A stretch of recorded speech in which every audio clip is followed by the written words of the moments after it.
Hello. Hi, everyone. Takes about 30 seconds for them all to come on. Hi. And I just sit here saying hi for a bit and wait for some comments to come on. This is What Are You Reading with Jane Tara, and I have a very special guest today. So come on in and meet Jo Dixon, please. It'll all be happening. They'll be on in a second. Hello, everyone. How are you going? I'm good. I can't All the believe way from Tassie. all the way from Tassie, and I'm in the Better Readings office, Yeah. which is just incredible. Yeah, I'm it's a sorry. nice office, isn't It's it? amazing. Yeah, and I think there people. are so many books. I know, and I think people are always surprised with how big it is, Yeah. and yeah. Oh, here we go. Tracy, I told you regulars would be on. Tracy and Carolyn, hi. Hi, Jo and Jane. My reads have been The Bookbinder of Jericho. Very good. And The Other Side of Her by Beck Harold. But, yeah, she's got a new one coming out as well. Hey, Kate. from Oh, Tassie. you know Hey, Kate? No, I don't know Kate. No, from Tassie. Oh, Karen's from Auckland. Hi. Sue, hi, ladies. All right, we've got some people on and they're watching, and that's good. they're here for you. So I'm here with Jo Dixon, and of course you would know Jo because I know so many of you read it, The House of Now and Then and A Shadow at the Door. Let us know if you've read it. Let us know if you've read either of them. And we're going to be talking to Jo about her book. We're going to see what she's reading, what you guys are reading, what we're reading, and I want to ask her a few questions about writing. So if you have any questions to ask, please just pop them in the comments there. Look, Karen says, love both books. I love that. Thank you, Yeah.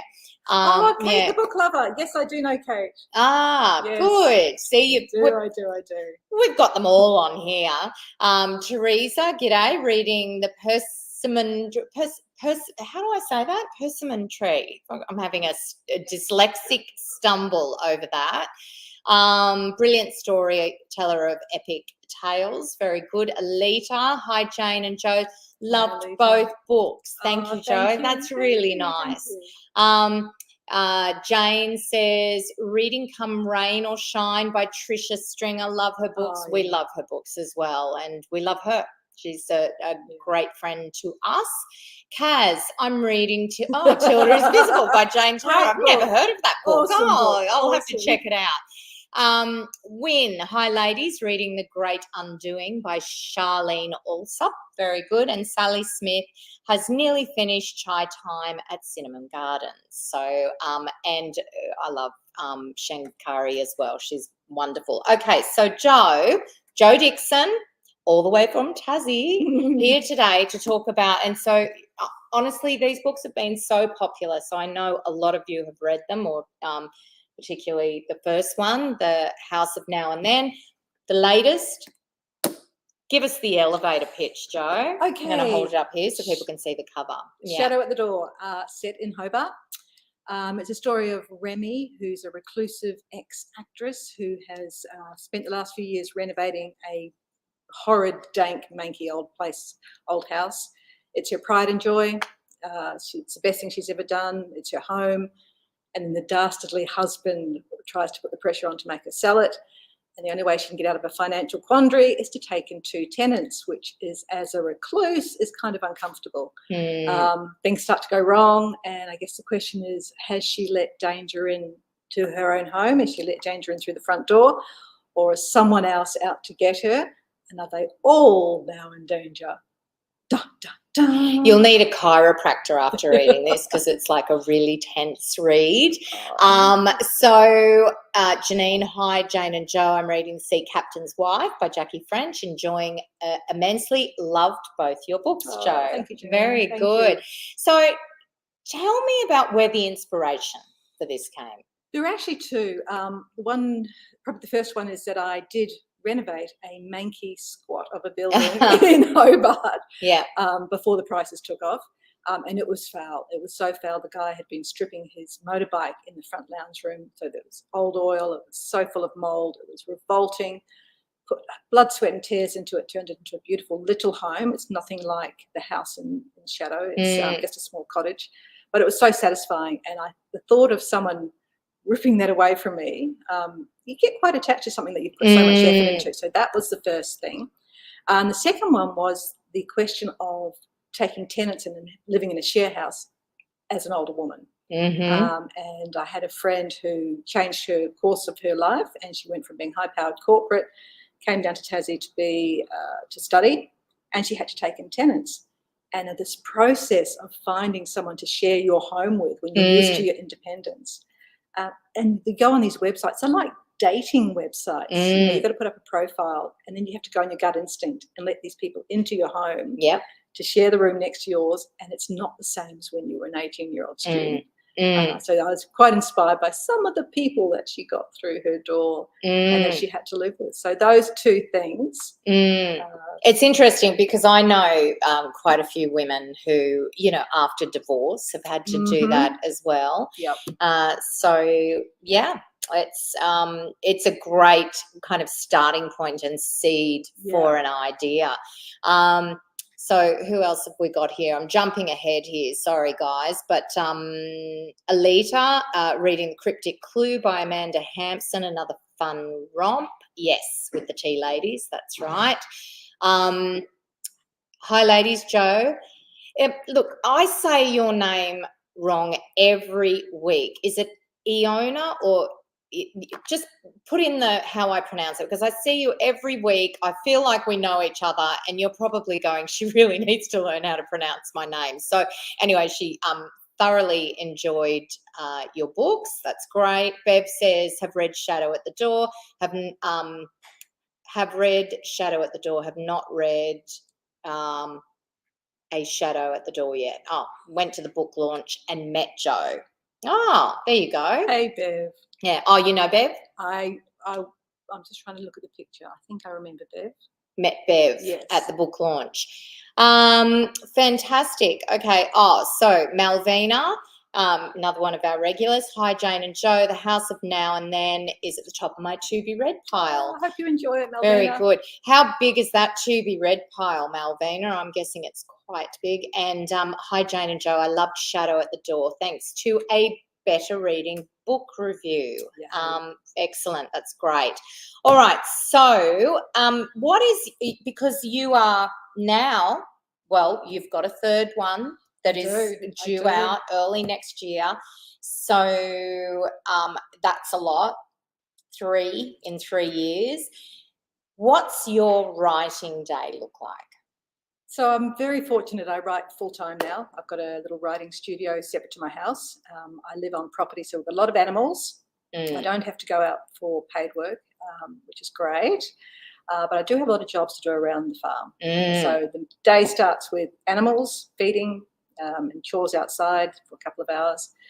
And then I'll try and get myself seated and ready to go by 9, work through the day, and then stop at the end of the day to, guess what, feed more animals, do more outside chores. So it's a mix of indoors and outdoors, which is great because all that time outdoors. Yes, it's a good way to start the day as well. Yeah. Even in winter, I don't mind getting up and seeing the sun come up and, you know, be surrounded by 200 ducks. And oh, I'm not sure about that. Oh my god! Oh my god, the ducks. Oh, the ducks are fine. It's like in winter getting up so early. It's unavoidable. Yeah. So yeah, I guess I write probably most days of the week, at least, let's say, 5 or 6 hours at my desk, and some of that time's not tippity tapping. Yes. Some of it's lying on the floor staring at the ceiling. Yes. Yes. Or playing with Post-it notes. Yes. Or sobbing into my hot chocolate. Yes. Yeah. Or scrolling through, rescue dog videos such as me. Yeah. No. That's dangerous. Yeah. Very dangerous. And then occasionally I'll go inside and do some housework, which for me is my when I've got a plot knot, when something's not working and I need some sort of mindless activity, I will go and vacuum. And I'm not big on housework. I think it's a waste of a creative mind. But the mindlessness of vacuuming is a great empty space for ideas to get solved. So that's my clue, secret. I actually do like cleaning when I'm trying to sort something out in my mind. Yeah. It's I'm not Marie Kondo or anything, but No, I no, do no. like to kind of just clear space, and it's like it happens internally as well as Yes. externally. Yeah, absolutely. So yeah, okay. So now we have some other reads here as well. Do you want to tell us what's one that you're reading at the moment? We'll throw a couple up. Oh, start with that. Start with this one. Start with Ali. Ali Lowe, The School Run. Yeah. Love this.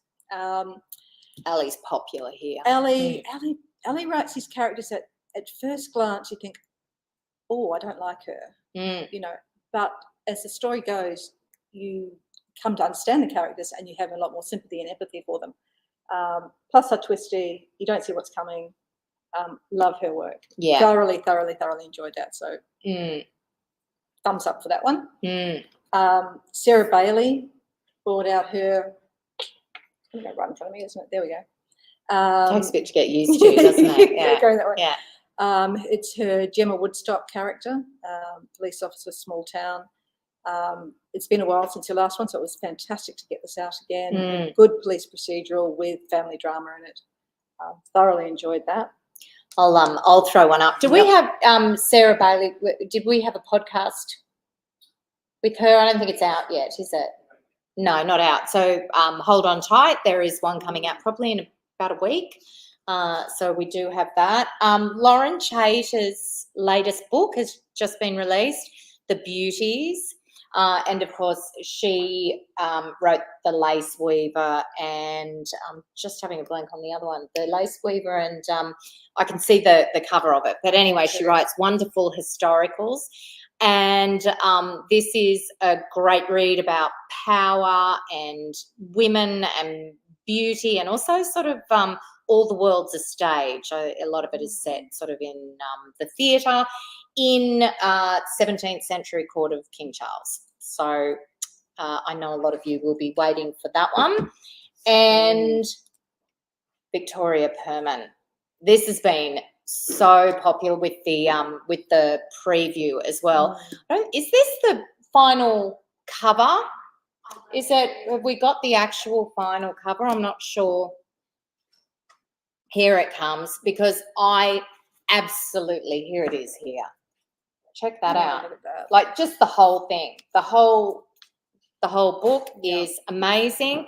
You're going to be seeing a lot with Victoria's. We're going to be promoting this over the next month, and you're going to see an event and all sorts of stuff. So have a look on the Facebook page, see when she's going to be on, because we want everyone on here and asking her lots of questions about this one. And the other one I'm going to shout out to today is there's a new Marian Keyes out, My Favourite Mistake. I haven't read it yet. It's a brick. I don't know whether anyone in the office has read it yet. We're going to be reading, someone's going to be reading it over the weekend, and we'll give you a full review on it. But we all love a Marian Keyes. Do you like Marian Keyes? I literally picked it up on Monday. Yeah. And I'm ready to dive into it. So what do you like to read? Well, you're showing us what you like to read, but do you kind of, so when I'm writing, I tend to read non-fiction only. Do you have something that you read when you're writing? No, I mean, I love the twisties. I love suspense. I love domestic suspense. I love relationships. Yes. Dramas, consequences. So I tend to read those, and I read them regardless of what I'm writing. Yes. I'm not very big on non-fiction. Yeah. I don't know why. Probably because it feels like research to me, and I'm research adverse.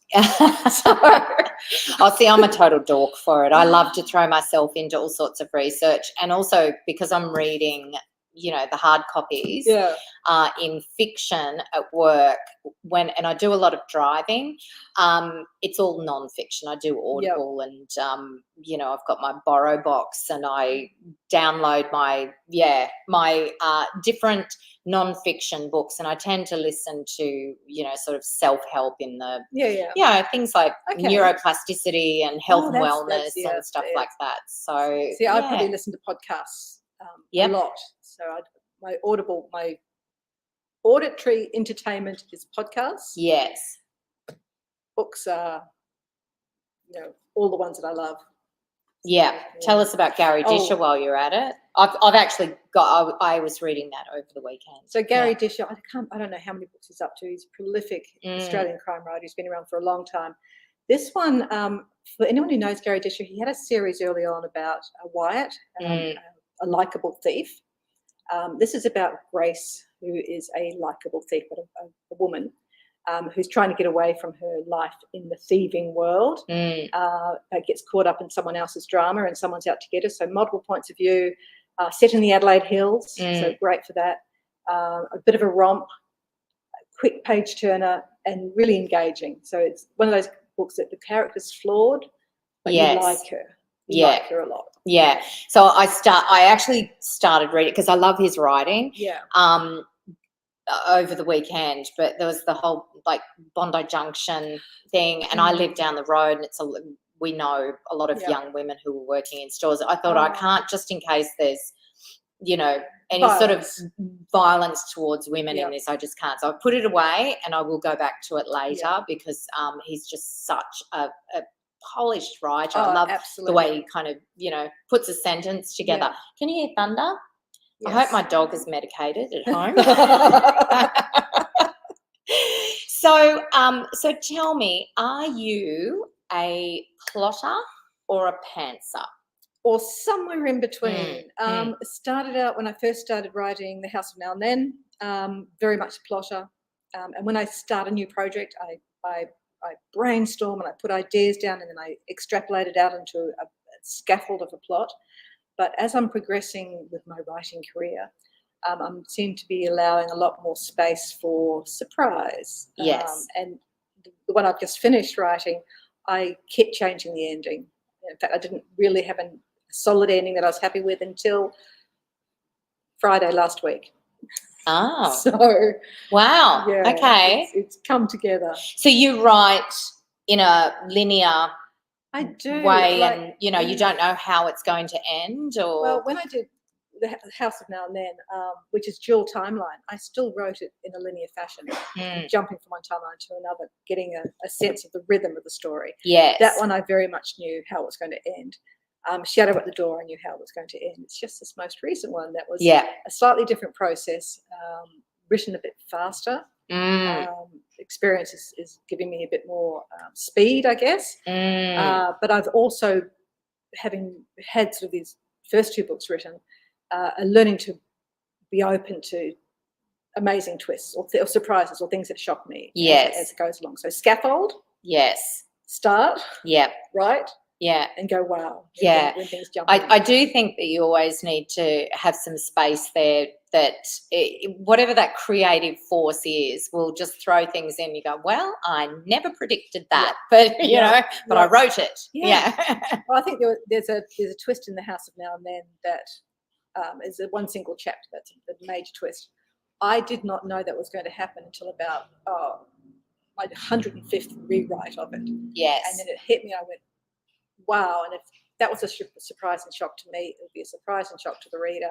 Yeah. And what came out of me that day is pretty much the chapter that's in the book. So that was satisfying. It is. It's really that's good. Cool. Yeah. I like that.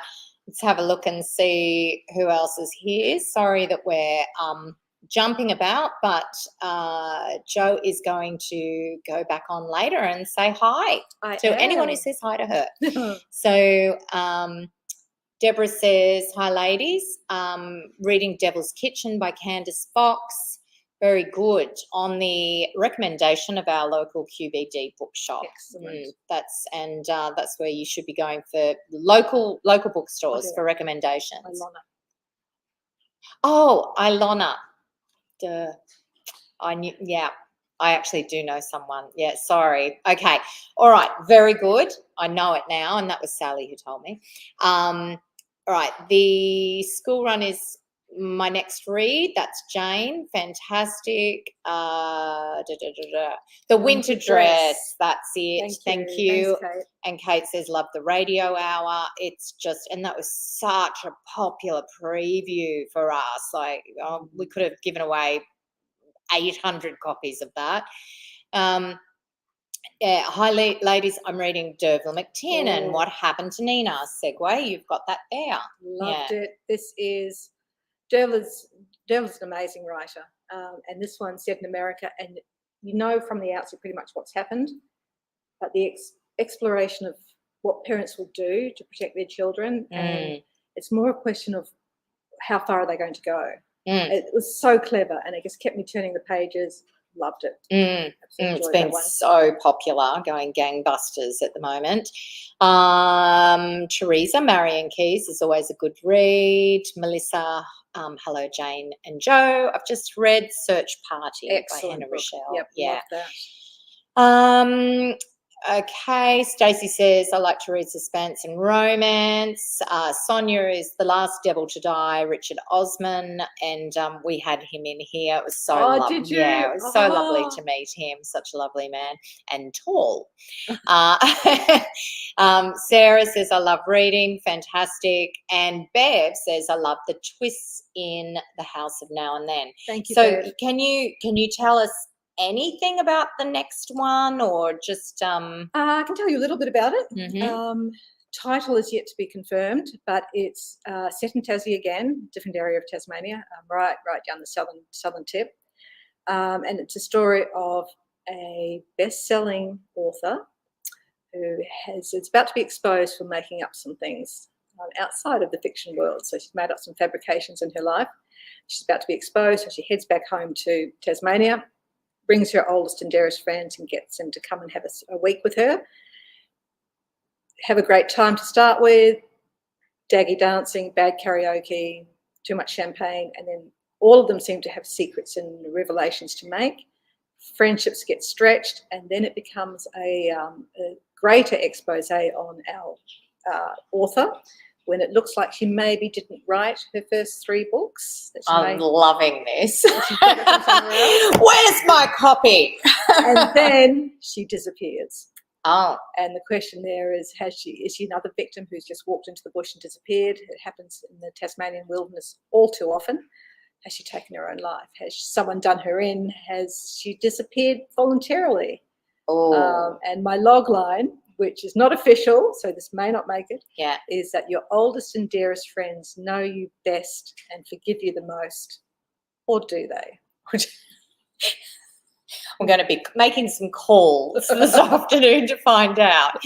Wow, and I was just visualizing the whole thing. So it's I can see that as a film or a TV series or something as well. Nice, yeah, so putting it out lovely? there, putting it out to the universe as well. Film rights. Yeah. Wow, that's fantastic. All right, so we'll let you go in a minute so you can go and finish that off, because I think we'll all be excited to read that one as well. All right, so love The House of Now and Then. Joe, listening to Karina May, Never Ever Forever. Hi, Rebel fantastic. Kim. Oh, you know Rebel? Yeah. Jessica, hi ladies, I'm reading Secrets of Riverside by Mandy Magro. Fantastic. Yeah, Helen says that sounds fantastic. Thanks, Helen. Yeah, and Rebel Kim says I love that, Joe. Thank you. All right, have you got any others there that you want to give a shout out to? Right, That's it. Everybody. Okay, so before we sign off, I just want you to, just for anyone who joined late, you'll know The House of Now and Then. This is Joe's latest book. Give us the elevator pitch again, so anyone is the condensed version. Yeah. Reclusive ex-actress is forced to take in tenants to save the house that she has renovated and she loves and adores, and then things go wrong. And has she let danger in, or is someone else out to get her? Joe, you're nailing this genre so well. I know that our readers are absolutely loving it. We have to get you in for the next book, and I am just predicting, big things in the long term for you. So so just keep writing, please. Okay. Right. All right, everyone. Joe is going to come on and say hello to a few people in the comments later on tonight or something. So give her a shout out. Remember, we continue to read. We like to sort of find our next great read in the comments, so keep them coming. And we will see you next week. Is next week week after, because next week is Anzac Day, so we won't be here in the office the week after. Until then, keep reading. Bye. Let me check.